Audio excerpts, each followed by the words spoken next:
아멘. 귀한 찬양 감사합니다. 우리 앞뒤로 좌우로 한번 인사하실까요? 사랑합니다. 축복합니다. 사랑합니다. 축복합니다. 우리가 그동안 3개월에 걸쳐서 이 사도신경의 고백에 대하여서 살펴보았는데 드디어 오늘 마지막 시간입니다. 몸의 부활과 영생을 믿습니다 라는 이 제목을 가지고 말씀을 나누도록 하겠습니다. 우리가 몸의 부활과 영생을 다루기 전에 먼저 살펴보아야 할 우리의 인생의 아주 본질적인 문제가 한 가지 있습니다. 그것이 무엇이냐면 바로 죽음입니다. 왜 죽음이 몸의 부활과 영생을 다루기 전에 살펴보아야 하는 중요한 문제입니까? 죽음의 과정을 거치지 않으면 부활도 없고 부활이 없으면 영생도 없기 때문입니다. 여러분 혹시 3대 거짓말이라고 들어보셨습니까? 이 3대 거짓말이라는 것이 있는데 첫째가 무엇이냐면 처녀가 시집가기 싫다는 것이라고 합니다. 그리고 두 번째가 장사하는 사람이 이거 미치고 파는 겁니다 라는 것입니다. 그리고 세 번째가 나이가 많으신 분들이 뭔지 아시죠? 내가 빨리 죽어야지 이렇게 말씀하시는데 이것이 3대 거짓말이라고 합니다. 물론 시대가 많이 바뀌어서 시집을 안 가는 처녀가 많아서 좀 문제이기는 한데요. 대체로 이게 맞는 이야기인 것 같습니다. 제가 어릴 때 주위에 계시던 이 할아버지 할머니들이 가끔 이런 말씀들을 하셨습니다. 아이고 내가 빨리 죽어야지 이런 말씀들을 많이 하셨습니다. 그때는 이게 무슨 말인지 몰랐습니다. 이게 진짜인 줄 알았습니다. 왜 그렇게 말씀하실까? 왜 그렇게 빨리 죽고 싶으실까? 그렇게 생각했는데 알고 보니까 그게 아니었습니다. 그 반대였습니다. 죽기 싫다, 더 오래 살고 싶다. 그런 이야기였습니다. 물론 가끔은 우리의 인생이 너무 힘들고 고통스럽고 괴로울 때 빨리 죽고 싶은 그런 생각이 들기도 하지만 대부분의 사람들은 그렇지 않습니다. 모두가 죽음을 두려워하고 죽음을 피해가고 싶어 하지만 이 세상에 사는 그 어느 누구도 죽음을 피해갈 수 없습니다. 남녀노소 지위 고하를 불문하고 죽음이라는 것은 우리 모두에게, 우리 모든 인생에게 찾아오는 것입니다. 죽음 앞에서는 성인도 영웅도 없습니다. 명예와 권력, 지식, 학식 아무 소용이 없습니다. 여러분 알렉산더 일화를 들어보셨는지 모르겠습니다. 전 세계를 호령하던 알렉산더 대왕이 죽을 때에 이런 유언을 남겼다고 합니다. 자신의 시체를 늘 관 양쪽에 이렇게 구멍을 뚫으라는 것입니다. 그리고 그 구멍으로 자신의 양팔을 이렇게 밖으로 내밀어서 많은 사람들이 자신의 이 팔을 이렇게 보게 하라는 것입니다. 여러분 이게 무슨 의미일까요? 천하를 호령하던 그 영웅도 죽음 앞에서는 결국 빈손이라는 것입니다. 그가 가졌던 많은 부와 권력들, 명예, 지위가 결코 죽음의 문제를 해결하지 못하더라는 것입니다. 여러분 이것이 바로 죽음 앞에 선 우리 모두의 인생입니다. 진시황이 영생불사를 꿈꾸고 불로초를 찾았다는 일화를 잘 아실 것입니다. 그러나 이 모든 것 다 헛된 것입니다. 어느 누구도 죽음을 피해갈 수 없습니다. 왜냐하면 생명의 주관자이신 하나님께서 정하신 법칙이기 때문입니다. 히브리서 9장 27절 말씀을 우리 함께 읽겠습니다. 한 번 죽는 것은 사람에게 정하신 것이요 그 후에는 심판이 있으리니. 아멘. 한 번 죽는 것은 사람에게 정해진 일이라고 합니다. 이 땅에 태어난 모든 사람들은 죽게 됩니다. 흙으로 돌아가게 됩니다. 이것이 바로 하나님께서 정하신 법칙입니다. 어느 누구도 예외가 없습니다. 그렇기 때문에 죽음은 당연한 것이고 자연스러운 현상이라고 생각할 수 있습니다. 자, 그런데 사실은 그렇지가 않습니다. 하나님께서 만드셨던 첫사람 아담 그리고 하와는 죽음과는 아무런 상관이 없는 피조물로 창조가 되었습니다. 우리 창세기 2장 16절과 17절 말씀을 우리 함께 읽겠습니다. 여호와 하나님이 그 사람에게 명하여 이르시되 동산 각종 나무의 열매는 내가 임의로 먹되 선악을 알게 하는 나무의 열매는 먹지 말라. 내가 먹는 날에는 반드시 죽으리라 하시니라. 아멘. 하나님께서 아담을 향하여서 선악을 알게 하는 나무의 열매를 먹지 말라고 말씀하셨습니다. 그것을 먹게 되면 어떻게 된다고 말씀하셨습니까? 반드시 죽는다. 정령 죽으리라. 그렇게 말씀하셨습니다. 자, 그렇다면 이 말씀을 반대로 생각하면 어떻게 됩니까? 아담과 하와가 하나님의 말씀에 순종하여 선악과를 먹지 않았다면 그들은 죽지 않았습니다. 아담과 하와가 하나님께서 금하신 나무의 그 실과를 먹기 전에는 죽음과 무관한 존재였습니다. 그러나 아담이 범죄함으로 말미암아 그에게 죽음이 찾아왔고 그의 후손인 모든 사람들에게, 모든 인류에게 사망이 찾아오게 된 것입니다. 로마서 5장 12절 말씀을 보시면 그러므로 한 사람으로 말미암아 죄가 세상에 들어오고 죄로 말미암아 사망이 들어왔나니 이와 같이 모든 사람이 죄를 지었으므로 사망이 모든 사람에게 이르렀느니라. 이렇게 말씀하고 있습니다. 아담 한 사람을 그 죄로 말미암아 그의 후손인 우리 모든 사람들에게 죄가 들어오게 되었고 죄의 결과로 말미암아 죽음이 우리에게 찾아오게 되었던 것입니다. 이 죽음의 권세 앞에 모두가 좌절하고 낙담하고 굴복하고 맙니다. 오늘날 100세 시대, 120세 시대라고 말합니다. 또 시간이 지나면서 어쩌면 인간의 수명이 조금 더 늘어날지도 모르겠습니다. 그러나 결국에는 모두가 다 죽는다라는 것입니다. 이것은 결코 변하지 않는 진리입니다. 그렇기 때문에 사람이 태어난 순간 죽음을 향하여서 달려나간다라고 하는 이 말이 틀린 말도 아닌 것 같습니다. 이처럼 우리 인생에 다가오는 이 죽음은 결코 극복할 수 없는 문제입니다. 죽음은 큰 고통이고 슬픔이고 인생 최대의 비극입니다. 그래서 사도 바울은 데살로니가 교회 성도들에게 이렇게 말하였습니다. 데살로니가전서 4장 13절 우리 하반절을 함께 읽겠습니다. 소망 없는 다른 이와 같이 슬퍼하지 않게 하려 함이라. 아멘. 여기에서 소망은 무슨 소망을 가리키는 것입니까? 바로 부활의 소망을 가리키는 말입니다. 그리고 다른 이는 곧 예수 그리스도를 믿지 않는 불신자들을 가리키는 말입니다. 그렇기 때문에 이 말씀은 부활의 소망이 없는 자, 예수 그리스도를 믿지 않는 자들은 죽음 앞에 슬퍼할 수밖에 없다는 것입니다. 실제로 불신자들의 장례식장을 가끔 가보게 되면 이 슬픔을 절제하지 못하여서 울다가 지쳐서 실신하는 사람들을 가끔 보게 됩니다. 또 이 불신자들의 장례식장에는 곡소리가 끊이지를 않습니다. 물론 우리 믿는 자들도 사랑하는 사람들의 죽음 앞에 슬퍼합니다. 눈물을 흘리고 비통한 심정을 가지게 됩니다. 그러나 궁극적으로 우리 믿는 자들에게는 부활이 있기 때문에, 부활의 소망이 있기 때문에 그저 죽음이 슬픔으로 끝나는 것이 아니라는 것입니다. 부활이 있기 때문에 죽음은 영원한 이별이 아니라 잠시 헤어지는 것뿐입니다.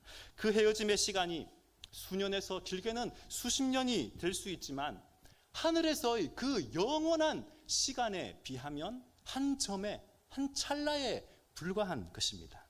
그렇기 때문에 마치 한 가족이 한 상에 둘러앉아서 식사를 하고 대화를 하고 또 그들의 잠자리에 들었다가 다음 날 자연스럽게 일어나서 다시 만나는 것과 마찬가지입니다. 성경은 죽음을 잠자는 것이라고 표현을 하고 있습니다.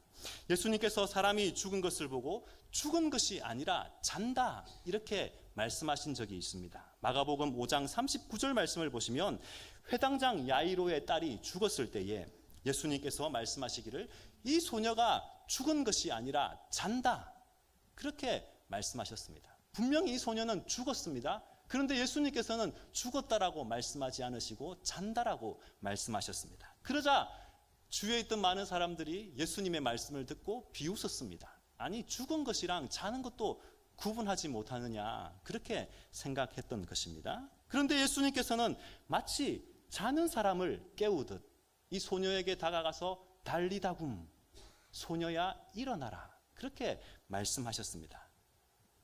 그러자 죽었던 소녀가 마치 잠에서 깨어나듯 자연스럽게 다시 일어났습니다. 그 소녀가 살아났습니다. 또 요한복음 11장 11절 말씀을 보시면 나사로가 죽었을 때에도 예수님께서는 우리 친구 나사로가 잠들었도다. 그러나 내가 깨우러 가노라. 살리러 가노라가 아니라 깨우러 가노라. 그렇게 말씀하셨습니다. 이 말씀을 하실 때에 옆에 있던 제자들은 예수님의 말씀을 곧이곧대로 들었습니다. 나사로가 죽은 것이 아니라 정말 잠을 자고 있다라고 생각을 했습니다. 그렇게 착각을 했습니다. 예수님께서 나사로의 무덤에 찾아왔을 때 나사로는 죽은 지 이미 나흘이나 되었습니다. 그 시체에서 썩은 냄새가 나고 있는 그런 상황이었습니다. 많은 사람들이 나사로의 죽음 앞에 슬퍼하며 울고 있었지만 예수님께서는 나사로야 나오라, 이렇게 말씀하셨습니다. 그의 이름을 부르셨습니다. 죽은 자가 아니라 마치 집에 있는 친구의 이름을 부르듯이 나사로의 이름을 부르셨습니다. 그러자 죽었던 나사로가 살아나는 기적이 일어났습니다. 이와 같이 잠을 잔다는 것은 반드시 언젠가는 그 다음날 깨어나게 될 것이라는 의미를 가지고 있습니다. 마찬가지로 주 안에서 잠든 자들, 예수 그리스도를 구주로 믿고 죽은 자들은 반드시 살아나게 될 것이라는 말입니다. 믿지 않는 사람들은 죽음을 그저 기약 없는 이별로 생각하고 슬퍼하지만 우리 성도들에게는 죽음이 결코 슬픈 일만은 아니라는 것입니다. 왜냐하면 우리에게 너무나도 확실한 부활의 소망이 있기 때문입니다. 자, 그렇다면 우리 성도들이 부활할 것이라는 근거를 어디에서 찾아볼 수 있습니까? 먼저 로마서 6장 5절 말씀을 함께 읽겠습니다. 만일 우리가 그의 죽으심과 같은 모양으로 연합한 자가 되었으면 또한 그의 부활과 같은 모양으로 연합한 자도 되리라. 아멘. 성도는 예수 그리스도와 연합한 자입니다. 그렇기 때문에 예수님께서 십자가에 못 박혀 죽으실 때 우리도 함께 못 박혀 죽었고, 예수님께서 살아나실 때 우리도 함께 살아나게 될 것이라는 확실한 말씀입니다. 또 고린도전서 6장 14절을 보시면 하나님이 주를 다시 살리셨고 또한 그의 권능으로 우리를 다시 살리시리라. 또 로마서 8장 11절에도 예수를 죽은 자 가운데서 살리신 이의 영이 너희 안에 거하시면 그의 영으로 말미암아 너희 죽을 몸도 살리시리라, 이렇게 말씀하고 있습니다. 세상 사람들은 예수 그리스도를 알지 못하여 그를 십자가에 못 박아 죽였지만 하나님께서 예수 그리스도를 죽은 자 가운데서 다시 살리셨고, 예수 그리스도를 살리신 그 하나님의 권능이 반드시 우리를 살릴 것이라는 말씀입니다. 계속해서 고린도전서 15장 우리 20절부터 22절 말씀을 함께 읽겠습니다. 그러나 이제 그리스도께서 죽은 자 가운데서 다시 살아나사 잠자는 자들의 첫 열매가 되셨도다. 사망이 한 사람으로 말미암았으니 죽은 자의 부활도 한 사람을 말미암는도다. 아담 안에서 모든 사람이 죽은 것 같이 그리스도 안에서 모든 사람이 삶을 얻으리라. 아멘. 아담 한 사람의 그 죄로 말미암아 모든 사람에게 죽음이 왔듯이 부활의 첫 열매가 되신 예수 그리스도로 말미암아 그를 믿고 그 안에서 잠든 자들은 반드시 살아나게 제2, 제3의 열매로 부활하게 될 것이라고 리추님께서 말씀하고 있습니다. 이처럼 예수 그리스도의 부활이야말로 장차 우리 성도들의 부활을 확정하는 근거가 되는 것입니다. 마지막 때에 예수님께서 호령과 천사장의 소리와 나팔과 그 소리로 친히 하늘로부터 이 땅에 강림하실 때에 무덤에 잠자고 있던 성도들이 먼저 일어나게 되고 땅 위에 생존해 있던 성도들이 영화로운 몸으로 변화하여 예수님을 맞이하게 될 것입니다. 이 소망은 결코 헛된 것이 아니며 반드시 이루어질 일입니다. 그러므로 날마다 이 부활의 확신과 소망을 가지고 믿음으로 하루하루 살아갈 수 있는 저와 여러분이 되시기를 주님의 이름으로 축원합니다. 미국 시카고에 스패포드라는 사람이 있습니다. 그는 유명한 변호가이면서 동시에 유명한 대학 교수였습니다. 그에게 아내와 4명의 딸이 있었는데 한날은 이 아내와 4딸이 프랑스로 여행을 하게 되었습니다. 그런데 여객선을 타고 가던 중에 영국 배와 이렇게 부딪히는 바람에 그 배 안에 타고 있던 226명의 사람들이 죽게 됩니다. 그때 이 스패포드의 4딸도 죽고 그의 아내만 극적으로 살아남게 됩니다. 4딸이 죽고 자신만 살아남았다는 정보를 남편에게 보냈고 스패포드가 그 사실을 확인하고 난 이후에 현장으로 달려오게 됩니다. 배를 타고 가던 중 선장이 스패포드에게 말합니다. 지금 우리가 지나가고 있는 이 지점이 바로 당신의 4딸이 죽었던 현장입니다. 이 말을 듣고 스패포드는 그 자리에서 밤새 울부짖으며 하나님께 기도합니다. 하나님, 어찌 이럴 수 있습니까? 어찌 한날 한시에 사랑하는 4딸을 전부 거두어 가실 수가 있습니까? 그렇게 절규를 하며 한참을 기도하고 있는 어느 순간 세상에서 경험하지 못하였던 평안이 그에게 밀려옵니다. 그는 하나님이 주시는 큰 위로와 평안을 얻고 그 비극의 현장에서 한 편의 시를 짓게 됩니다. 내 평생에 가는 길 순탄하여 늘 잔잔한 강 같든지 큰 풍파로 무섭고 어렵든지 나의 영혼은 늘 편하다. 내 영혼 평안해. 내 영혼 평안해. 우리가 잘 알고 즐겨 부르는 내 평생에 가는 길이라는 찬송입니다. 이 찬송이 바로 이런 배경에서 지어졌습니다. 결코 인생에 어려움 없이 평탄한 삶을 살았던 자가 내 영혼 평안해 평안해 그렇게 작사한 것이 아니라는 것입니다. 사랑하는 사람을 잃은 그런 말할 수 없는 아픔과 고통과 절망 가운데 지어진 찬송이 바로 이 찬송입니다. 여러분, 그런데 사랑하는 4딸의 죽음을 맞은 그런 절망적이고 비극적인 상황에서도 내 영혼 평안해, 내 영혼 평안해라고 말할 수 있는 이유가 무엇입니까? 그 평안의 근거가 어디에 있는 것입니까? 바로 소망이 있기 때문입니다. 부활의 소망이 있기 때문입니다. 잠자리에 든 자가 다음날 일어나게 되는 것처럼 지금은 잠시 헤어졌지만 곧 천국에서 사랑하는 4딸과 다시 만나게 될 그 부활의 소망이 있기에, 그것을 믿기에 그는 절망을 소망으로 승화시킬 수 있었던 것입니다. 성도 여러분, 우리 주님께서 사망의 권세를 깨뜨리시고 승리하셨습니다. 부활의 첫 열매가 되신 그 주님이 계시기 때문에, 그 주님이 지금도 살아 계시기 때문에 우리에게 소망이 있는 것입니다. 이 부활의 소망이 우리에게 있다면, 이것을 진정으로 믿는다면 우리는 이렇게 고백할 것입니다. 고린도전서 15장 55절에서 58절 말씀 조금 길지만 함께 읽겠습니다.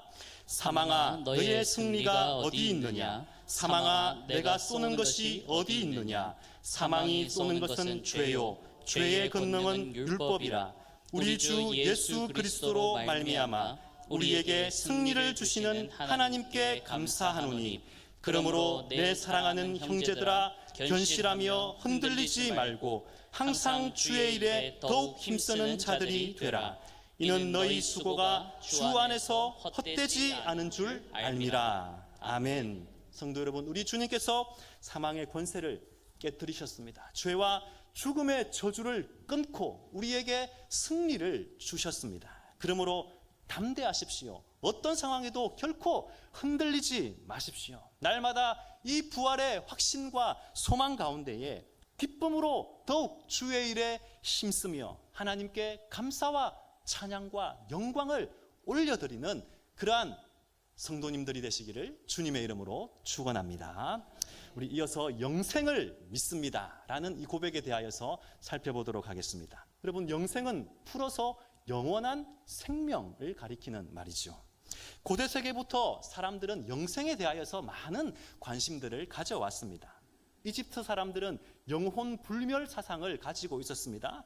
그들의 시신에 혼이 깃들게 되면 이를 잘 보존해야 죽은 사람이 이후에 영원한 삶을 살 수 있다고 믿었습니다. 그래서 사람이 죽으면 시체를 미라로 만들어서 오랜 시간 동안 보존하기도 하였습니다. 또 진시황이 죽었을 때에 다시 살아나서 살아생전 함께하던 사람들과 계속 함께하기 위하여서 그의 아내와 신하들 그리고 시녀들을 산채로 무덤에 묻었다는 그런 이야기도 전해지고 있지 않습니까? 그렇지만 이것은 진정 어리석은 생각입니다. 성경에서 말씀하는 영생이라는 것은 단순히 그저 죽지 않고 오래 사는 삶만을 의미하는 것이 아닙니다. 또 힌두교나 불교가 말하는 것처럼 사람이 죽으면 그 다음에 어떤 동물로 환생하고 또 그것이 죽으면 또 다른 무언가로 환생하고 돌고 도는 그런 유대 사상을 말하는 것이 결코 아닙니다. 성경이 말하는 영생을 살펴보기 위하여서 우리는 다시 죽음의 문제로 돌아가야 하겠습니다. 여러분, 사람의 죽음에는 두 종류의 죽음이 있습니다. 육체의 죽음 그리고 영혼의 죽음입니다. 일반적으로 사람들은 이 죽음을 생각할 때 육체의 죽음만을 가리켜서 말합니다. 이 땅에서의 삶이 전부라고 생각을 합니다. 죽으면 모든 것이 끝이다라고 생각을 합니다. 그러나 육체의 죽음, 그것으로 끝이 나는 것이 결코 아닙니다. 그 후에는 부활이 있고 심판이 있습니다. 우리 요한복음 5장 29절 말씀을 함께 읽겠습니다. 선한 일을 행한 자는 생명의 부활로, 악한 일을 행한 자는 심판의 부활로 나오리라. 아멘. 자, 이 말씀을 보시면 신자나 불신자나 모두가 다 부활한다라고 말씀하고 있습니다. 신자만 부활하는 것이 아니라 불신자도 부활합니다. 자, 그런데 그 차이가 무엇입니까? 그들의 영혼이 극명하게 갈라진다는 것입니다. 불신자는 뜨거운 불못에서 죽지 아니하고 영원한 고통 가운데 살아가게 될 것입니다. 요한계시록 20장 11절에서 15절 말씀을 보시면 생명책에 이름이 기록되지 않은 자들에게는 그들은 불못에 던져질 것이라고 말씀하고 있습니다. 하나님과 분리되어서 마침내 지옥불에 떨어지게 되는 이것을 영적인 죽음 혹은 둘째 사망이라고 말하고 있습니다. 그에 반해서 요한계시록 2장 11절 하반절에서는 다음과 같이 말합니다. 우리 함께 읽겠습니다. 이기는 자는 둘째 사망의 해를 받지 아니하리라. 아멘.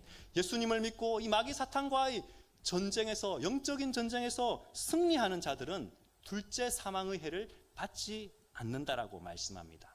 이들의 영혼은 천국에 곧 하나님께 올려져서 다시는 사망이 없고 애통하는 것이나 곡하는 것이나 아픈 것이 없는 그 천국에서 사랑하는 주님과 영원히 살게 되는 것입니다. 그러므로 우리가 영생을 믿습니다 라고 고백하는 것에는 영원한 천국에서의 삶만을 믿는 것이 아니라 영원한 지옥 형벌이라는 의미를 동시에 가지고 있는 것입니다. 그러나 사도신경에서는 영원한 지옥 형벌에 대하여서는 언급하고 있지 않습니다. 왜냐하면 이 사도신경은 우리 그리스도인 하나님을 믿고 예수 그리스도를 믿고 구원받은 성도들의 고백이기 때문입니다. 직접적인 언급은 없지만 우리 성도들은 이 두 가지를 영생과 영벌을 함께 믿고 고백하는 것입니다. 자, 요한복음 3장에 두 성경 말씀이 이것을 분명하게 나타내고 있습니다. 우리가 잘 알고 있는 요한복음 3장 16절 말씀을 먼저 읽겠습니다. 하나님이 세상을 이처럼 사랑하사 독생자를 주셨으니 이는 그를 믿는 자마다 멸망하지 않고 영생을 얻게 하려 하심이라. 아멘. 3장 36절 읽습니다. 아들을 믿는 자에게는 영생이 있고 아들에게 순종하지 아니하는 자는 영생을 보지 못하고 도리어 하나님의 진노가 그 위에 머물러 있느니라. 아멘. 이 두 말씀을 종합해 보면 다음과 같습니다. 예수님께서 십자가에 못 박히신 그 보혈의 공로는 모든 인류 누구에게나 차별 없이 하나님이 세상을 이처럼 사랑하사 세상 모든 사람들에게 공평하게 미친다는 것입니다. 남녀노소, 빈부를, 귀천을, 학식의 차이, 인종의 차이, 모든 것을 어떠한 제한도 두지 않고 하나님의 그 은혜는 모두에게 미칩니다. 복음이 모두에게 열려 있습니다. 이것이 복음의 보편성이라고 합니다. 그런데 중요한 사실은 이 사실을 믿지 않는 자들에게는 결코 그 은혜가 미치지 못한다라는 것입니다. 오직 예수 그리스도의 그 이름을 믿는 자들에게만 구원과 영생의 복이 임하게 된다는 것입니다. 이것을 복음의 배타성이라고 말합니다. 그러므로 우리의 몸이 부활하여 영원히 죽지 않는 새로운 몸을 입게 되었을 때에 이 세상에서 예수 그리스도를 믿고 영접한 사람은 세상 마지막 날 천국 백성으로 영원히 살아가게 될 것입니다. 그러나 믿지 않는 사람들은 지옥불에서 영원한 고통을 당하게 될 것입니다. 즉 영생과 영벌의 차이는 우리가 이 땅에서 살아가는 동안 과연 예수 그리스도를 구주로 믿고 영접하였느냐, 그렇지 않았느냐에 달려 있는 것입니다. 성도 여러분, 오늘 이 자리에 있는 저와 여러분은 예수 그리스도를 구주로 믿고 구원받고 하나님의 자녀가 되고 천국을, 영생을 누리는 자가 되었습니다. 이것이 얼마나 크고 놀라운 은혜입니까? 세상의 수많은 사람들 가운데 하나님께서 우리를 선택하여 주시고 때가 되어서 우리를 불러주시고 우리에게 이 놀라운 영생의 복을 허락해 주신 것입니다. 이 약속을 따라서 우리는 장차 천국에서 영원한 삶을 살게 될 것입니다. 마지막 날 예수 그리스도께서 우리를 위하여 다시 오실 때에 우리의 육체를 살리시고 다시 살아난 육체와 우리의 영혼이 연합하게 될 것입니다. 부활한 그 몸은 죽지 않고 다시는 썩지 않는 완전한 몸이 되어서 하나님 나라에서 영원토록 하나님을 찬양하며 예수님과 함께 왕노릇하게 될 것입니다. 이것이 바로 우리가 사도신경을 통하여 고백하는 영생입니다. 자, 그런데 우리가 영생을 생각할 때에 대부분 주님께서 재림하실 때에 먼 훗날 우리가 죽고 난 이후에 일어날 일이라고 생각을 합니다. 물론 종국적으로는 마지막 날에 이루어질 일이지만 이미 이 영생의 약속은 우리에게 성취된 사건입니다. 요한복음 5장 24절 말씀을 함께 읽겠습니다. 내가 진실로 너희에게 이르노니 내 말을 듣고 또 나 보내신 이를 믿는 자는 영생을 얻었고 심판에 이르지 아니하나니 사망에서 생명으로 옮겼느니라. 아멘. 자, 이 말씀을 보시면 너희가 영생을 얻었고 라고 말씀하고 있습니다. 너희가 예수님을 믿었으니까 영생을 얻을 것이다, 얻게 될 것이다, 이렇게 말하고 있지 않습니다. 이미 얻었다라고, 우리 안에 이미 이루어진 일이라고 말씀하고 있습니다. 우리가 예수 그리스도를 구주로 믿고 영접하고 고백한 그 순간 영생은 이미 우리에게 약속된 것입니다. 그래서 예수님께서 누가복음 17장 21절을 통해서 이렇게 말씀하셨습니다. 또 여기 있다 저기 있다고도 못하리니 하나님의 나라는 너희 안에 있느니라. 하나님의 나라가 저 하늘나라에 죽어서 갈 그곳에 그때 있는 것이 아니라 이미 너희 안에 임하였다라고 말씀하고 있는 것입니다. 이미 하나님의 나라를, 우리가 영생을 소유하고 있다고 말씀하시는 것입니다. 그렇기 때문에 우리는 이 땅에서도 영생을 누리며 살 수 있습니다. 아니, 영생의 기쁨을 누리며 살아야 합니다. 비록 이 땅에서의 삶이 어렵고 힘들고 때로는 낙심이 되고 고달프고 고난이 찾아와서 힘들 때가 있지만 그때마다 우리는 하나님께서 우리에게 주신 이 영생의 약속을 기억해야 합니다. 그 영생의 기쁨은 결코 이 세상의 그 무엇과도 그 누구와도 바꿀 수 없는 것입니다. 우리 주님께서 이렇게 말씀하셨습니다. 사람이 만일 천하를 얻고도 제 목숨을 잃으면 무엇이 유익하리요? 여러분, 천하보다 귀한 것이 우리의 목숨입니다. 천하와도 바꿀 수 없는 것이 우리의 생명입니다. 자, 그런데 우리는 영원한 생명을 얻고 누리고 살아가고 있는 자들입니다. 여러분, 이것만큼 놀랍고 큰 은혜가 어디에 있단 말입니까? 우리에게 이 은혜를, 이 놀라운, 이 크신 은혜를 주신 하나님, 그리고 죄와 사망에서 우리를 건지셔서 영원한 생명의 나라로 옮겨주신 그 하나님의 구원의 은혜와 기쁨을 늘 감사하고 찬양하며 하나님께 영광을 돌려드리는 주의 백성들이 되시기를 주님의 이름으로 축원합니다. 아멘. 자, 이제 우리가 사도신경 나눔을 마무리하면서 우리가 함께 사도신경을 고백하면서 우리의 믿음을 한번 올려드리며 말씀을 마무리하도록 하겠습니다. 우리 사도신경을 함께 고백하도록 하겠습니다. 나는 전능하신 아버지 하나님 천지의 창조주를 믿습니다. 나는 그의 유일하신 아들 우리 주 예수 그리스도를 믿습니다. 그는 성령으로 잉태되어 동정녀 마리아에게서 나시고 본디오 빌라도에게 고난을 받아 십자가에 못 박혀 죽으시고 장사된 지 사흘 만에 죽은 자 가운데서 다시 살아나셨으며 하늘에 오르시어 전능하신 아버지 하나님 우편에 앉아 계시다가 거기로부터 살아있는 자와 죽은 자를 심판하러 오십니다.